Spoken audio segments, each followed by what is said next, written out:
शुरू होगी। अभी बच्चों जो हमारा चैप्टर चल रहा था एमपीओ, उसमें थोड़ा आगे और करवाते हैं आज क्वेश्चन। अब तक के क्वेश्चन आप लोगों ने कर लिए होंगे और इससे आगे क्वेश्चन जो कि मेरी बुक्स के अनुसार कुछ उसमें जो महत्वपूर्ण एडजस्टमेंट है उसको मैं क्वेश्चन के माध्यम से करवा रहा हूँ और वो आप 1 बाय 1 देखते जाएं। मेरी बुक के अनुसार जो है ना, मैं आपको क्वेश्चन करवा रहा हूँ। वो है जैसे कि इसमें 20 का क्वेश्चन है और इसमें रिसीट पेमेंट का टोटल जो है 1,15,300 दे रखे। इसमें क्वेश्चन नंबर 20 और क्वेश्चन का टोटल है 1,15,300। ये वाला क्वेश्चन, इसका टोटल 1,15,300 है। आप अपनी बुक में चेक कर लीजिएगा। इसमें कुछ एडजस्टमेंट दे रखी है। एक तो पेमेंट साइड में, payment side receipt payment side दे रखी है, तो पेमेंट साइड में एक एडजस्टमेंट दे रखी है फिक्स डिपॉजिट। फिक्स डिपॉजिट और नीचे लिख रखा है ऑन 1/1/2007 एट रेट ऑफ 9%। और उसकी बाहर अमाउंट बता रखी है आउटर कॉलम में, वो है 40,000, 40,000 रुपये की उसकी अमाउंट बताई गई। तो इसका क्या मतलब है कि पेमेंट साइड में दे रखा है, तो इसका हमने कैसे एडजस्टमेंट करना है। इसका मतलब फिक्स डिपॉजिट क्या होता है, पैसे रुपए जो हमने जमा कर रखे उसको फिक्स डिपॉजिट बोलते हैं और उस पर एक निश्चित दर से हमें ब्याज मिलता है। जैसे इस पर 9% दे रखी है, 9% के हिसाब से 40,000 रुपये जो सबमिट है कहीं, वो डिपॉजिट है, उनका हमें ब्याज मिलेगा। 9 चौको 3600 रुपये इसका ब्याज बनता है। और ये फिक्स डिपॉजिट ब्याज कैलकुलेट करते समय आप ये देखो कि कब करवाया गया है। ये 1/1/2007 यानी 1 जनवरी 2007 को किया गया है। और इस बुक में जो हमारा फाइनेंशियल ईयर है वो 31/3/2007 है। 31/3/2007 यानी 1 अप्रैल 2006 में वर्ष स्टार्ट हुआ था और 31/3 को हमारा उसका अंत हुआ होगा। और ये कब डिपॉजिट करवाया गया है, फिक्स डिपॉजिट कब का है, ये 1 जनवरी 2007 का। तो इसका मतलब जनवरी फरवरी मार्च 3 महीने का ब्याज बनेगा। 12 महीने का ब्याज आप कैलकुलेट कर लेना। इसका 40,000 गुणा में 9/100, ये तो 12 महीने का हो गया। और 3 महीने का करना तो 3/12 अलग से हो जाएगा। 9 के हिसाब से 9 चौके 3600 पूरे साल का हो गया। तो 3 महीने साल का जो है ना चौथा हिस्सा होता है, तो 3600 का चौथा हिस्सा हो गया 900 रुपये। 9 चौका 36, 900 रुपये इसका इंटरेस्ट बनेगा। ठीक है, 900 रुपये ब्याज बना। और ब्याज प्राप्त हुआ होगा तो हमारा रिसिप्ट साइड में गिवन होता है। आप जब भी ऐसा करते हो, इन्वेस्टमेंट का ब्याज देखते हो, तो पहले कैलकुलेट कीजिए उसका टाइम देखते हुए। दूसरा, आप जो है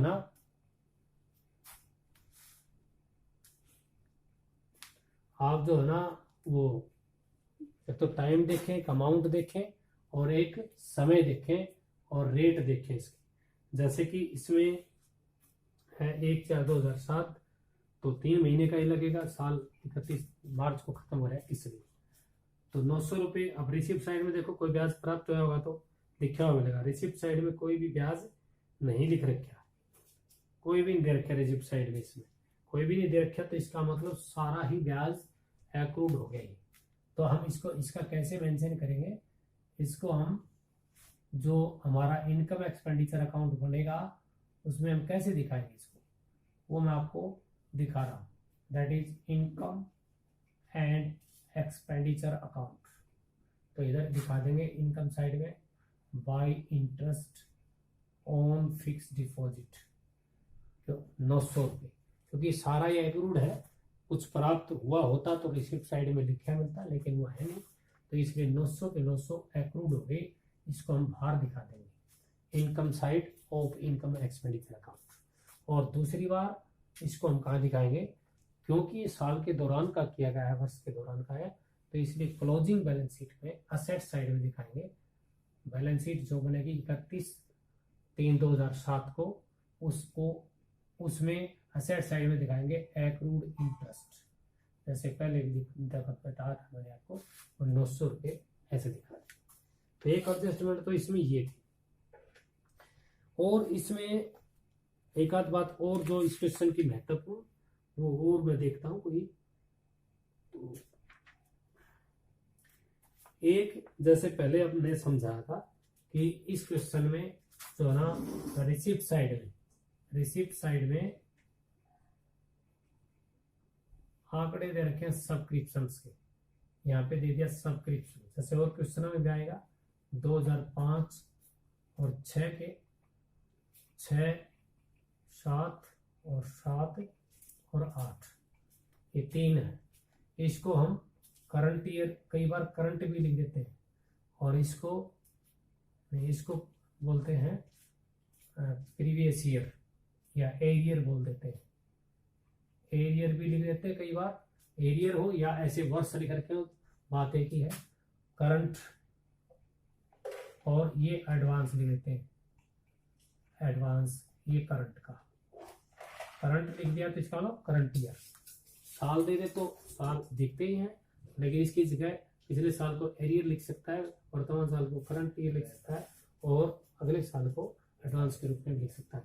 वैसे इसमें 2400 रुपये 53,000, ठीक है, और 1,000 रुपये, ये 3 वर्षों का चंदा दे रखे हैं।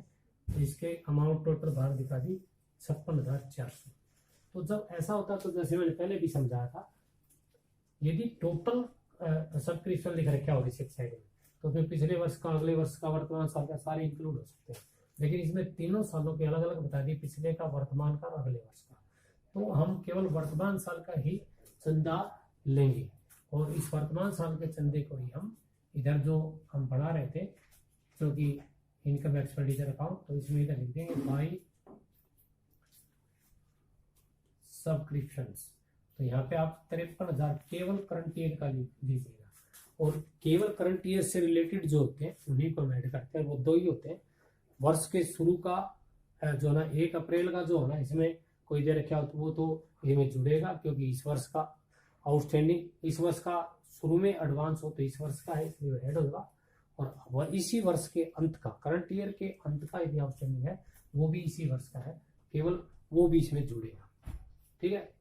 वर्तमान साल के शुरू का एडवांस इस वर्ष का होगा, इससे जुड़ेगा, और अंत का आउटस्टैंडिंग क्योंकि इस वर्ष का है इसलिए वो भी जुड़ेगा। 2 ही एडजस्टमेंट इसके अंदर होती है।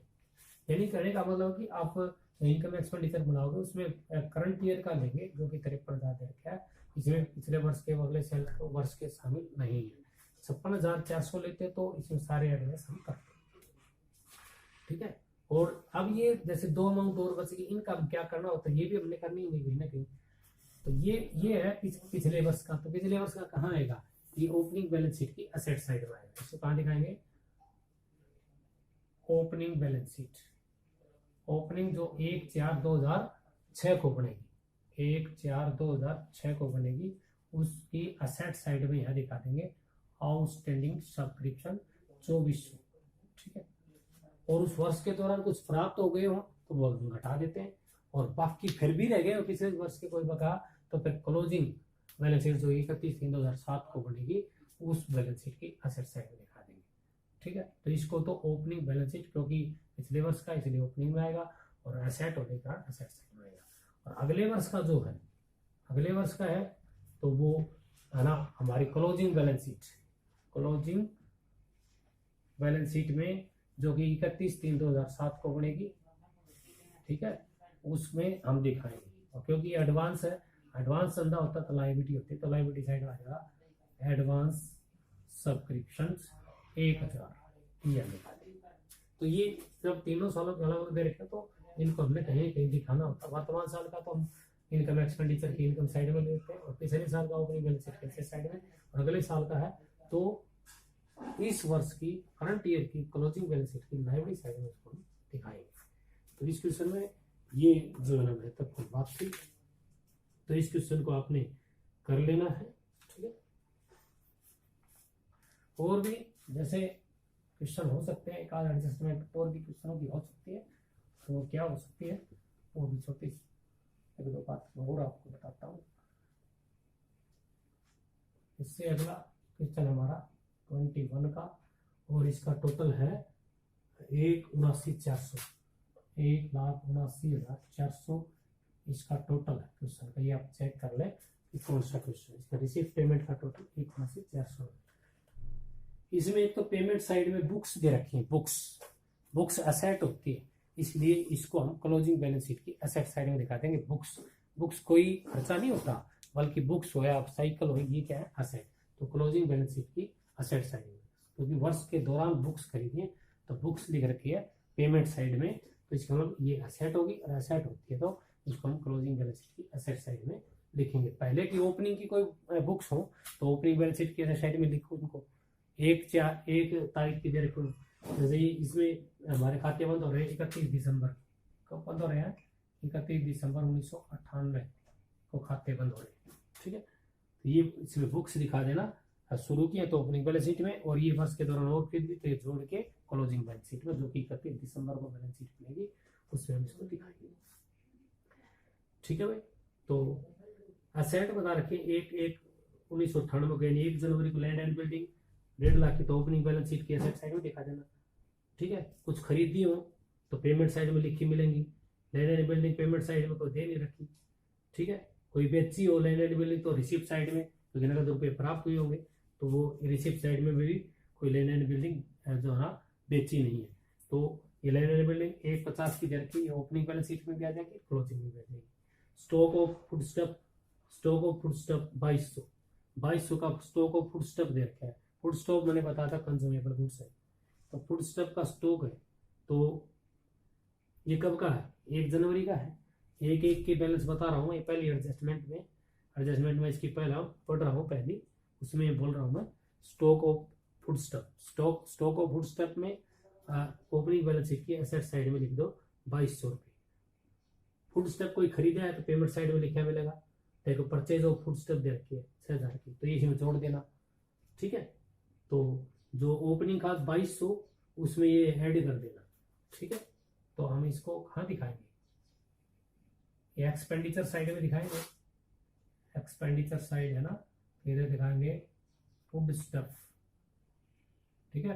2200 तो ओपनिंग स्टॉक था, और परचेज कितनी होगी, ऐड परचेज, मैंने आपको समझाया था, परचेज इसमें ऐड कर लो, और परचेज की है 6,000 की, ठीक है। तो ये हो गया हमारे 6/2 8, 8200 रुपये हो गया हमारे, ठीक है। तो 8200 ये हमारे दे रखे। फूड स्टफ का और कोई हो तो इसमें और देख लो, जैसे इसमें तीसरी एडजस्टमेंट में बता रखा है 31/12/1998 को स्टॉक ऑफ फूड स्टफ 38, चलो इसको बाद में पढ़ देंगे, लेकिन फिलहाल इतना ही, पहली एडजस्टमेंट में एक बार इतना कीजिए, फिर और आगे बाद में देखेंगे। और जो परचेज होगी, जो खरीदते हैं ना, तो ये खर्चे ओपनिंग स्टॉक इसमें आता है, और इसमें कोई परचेज हो तो जोड़ते हैं, ठीक है। नहीं, मैंने बताया था परचेज के बाद, परचेज जो करी है उसमें परचेज निकलने के बाद ओपनिंग स्टॉक जोड़ते हैं फूड स्टॉक का, और क्लोजिंग घटाते हैं। तो ये हमने ऐसे ही कर दिया, फूड स्टॉक कल 2200 की थी, परचेज होगी 8200 की होगी, कोई क्लोजिंग स्टॉक होगा तो घटा देंगे। और ओपनिंग फूड स्टॉक और क्लोजिंग फूड स्टॉक, ओपनिंग तो ओपनिंग बैलेंस शीट की एसेट साइड में आ जाएगा, और क्लोजिंग बैलेंस फूड स्टॉक का वो क्लोजिंग बैलेंस शीट की एसेट साइड में आ जाएगा, ठीक है। तो ये हमने ऐसे करना था। अनयूज पोस्टेज स्टैंप है, जो कि 1 जनवरी को बता रखे, 1 जनवरी को बता रखे अनयूज पोस्टेज स्टैंप, वो लिख दो पोस्टेज स्टैंप अनयूज्ड, ये भी कंज्यूमेबल गुड्स है, तो ये अनयूज्ड बता रखी है हमारी 800 रुपए की, ठीक है। और कोई खरीदी हो पोस्टेज स्टैंप जैसे ऐड कर दो, ये as purchase of food stuff, ये पेमेंट साइड में दे रखा है, पोस्टेज है 3000 की, तो ये हो गया 3800 रुपये, ठीक है। 3800 भेजे, तो ये हमने इसमें जोड़ दिया, तो ये ओपनिंग के बैलेंस है, ये हमने जोड़ के दिखा दे, और क्लोजिंग कोई बैलेंस है तो वो इसमें हम घटा देंगे, चाहे वो फुट स्टॉप का हो चाहे पोस्टेज का हो, ठीक है, वो हम घटाएंगे आगे, उसकी तीसरी एडजस्टमेंट दे रखी है, वो इसमें से घटा देना। और ओपनिंग जो स्टॉक है वो ओपनिंग बैलेंस शीट की एसेट साइड में आएगा, और क्लोजिंग बैलेंस है वो क्लोजिंग बैलेंस शीट की एसेट साइड में आएगा, फुट स्टॉप का भी पोस्टेज का भी, ठीक। तो ये हमने समझना है। तीसरी एडजस्टमेंट में दे रखी ये बात, देखिए 31/12 को stock of food stock was 3800, तो लेस कर देना यहाँ से, less closing stock of food stock 3800 इसमें से घटा दो, 12 से 8 गए तो 4 और 7 में 3 गए तो 4, 4400 रुपये यहाँ रह जाएंगे, क्योंकि ओपनिंग स्टॉक जोड़ते हैं क्लोजिंग घटाते हैं, और एक बार तो क्लोजिंग स्टॉक यहाँ घट गया और दोबारा क्लोजिंग बैलेंस शीट में, क्योंकि क्लोजिंग है तो क्लोजिंग बैलेंस शीट की एसेट साइड में आ जाएगा। इसी तरह से 31/12 का हमारा ये 600 रुपये इसका दे रखा अनयूज प्रोसेस डंप, ये भी घटेगा, less closing stock of postage कितने का है, इधर क्या 600 रुपये का, तो 600 इसमें से हम घटा देंगे, तो 3200 का क्या है, यानी पहले का मतलब क्या है कि ओपनिंग स्टॉक जोड़ दो जो और क्लोजिंग स्टॉक घटा दो, दोनों का इसमें आ जाएगा, और ओपनिंग बैलेंस शीट में भी आएगा, ओपनिंग का है तो ओपनिंग बैलेंस शीट के साइड में, क्लोजिंग का तो क्लोजिंग, दोनों का ऐसे ही को करेंगे, ठीक है। By law of the last adjustment है, by the law of club 60% of entrance fees and 20% of surplus of year is transfer to reserve fund. तो क्या बाय लॉ क्लब के नियम के अनुसार 60% ऑफ इंट्रेंस फीस जो है ना वो हमारी रिसिप्ट साइड में लिखी मिलेगी, ठीक है।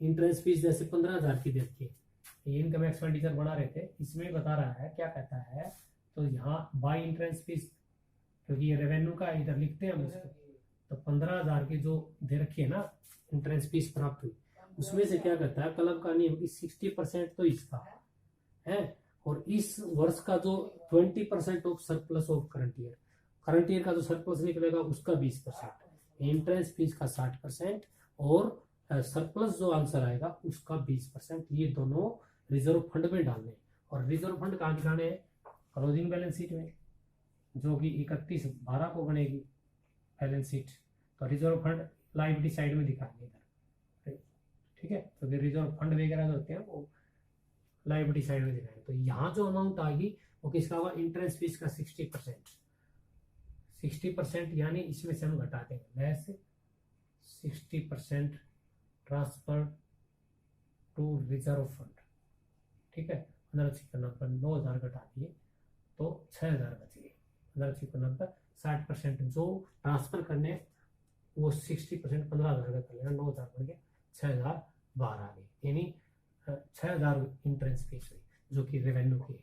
ये बात नहीं लिखता तो ये हम रेवेन्यू की मानते 15 के 15, और इनमें से 60% रिजर्व फंड में ट्रांसफर करनी जो कि बैलेंस शीट में आएगा लायबिलिटी साइड में, तो उसका 15,000 का 60% यहाँ हमने घटा दिया, और यहाँ लिख दो 60% ट्रांसफर फ्रॉम इंट्रेंस फीस, ये ट्रांसफर फ्रॉम लिखी हो, यहाँ भी ट्रांसफर टू लिखी हो, ट्रांसफर टू रिजर्व फंड में भेज रहे हैं, यहाँ रिजर्व फंड में आया, ये आया कहाँ से, इंट्रेंस फीस, तो ट्रांसफर फ्रॉम इंट्रेंस फीस कितने प्राप्त हुए, 9,000 है ना, 9,000 रुपये याद है, और इसका जो सरप्लस आएगा, सरप्लस इस क्वेश्चन का आएगा 68,800, तो आंसर निकालोगे ना अपनी में, ये जो सरप्लस इधर निकालते हैं 68,800 निकलेगा सरप्लस, इसका 20% कहता है ये भी रिजर्व फंड में जाएगा, लेकिन 20% इसमें से घटाना नहीं है, रिजर्व सरप्लस यहाँ इतने का इतना घटा, जैसे इसमें 60% घटा दिए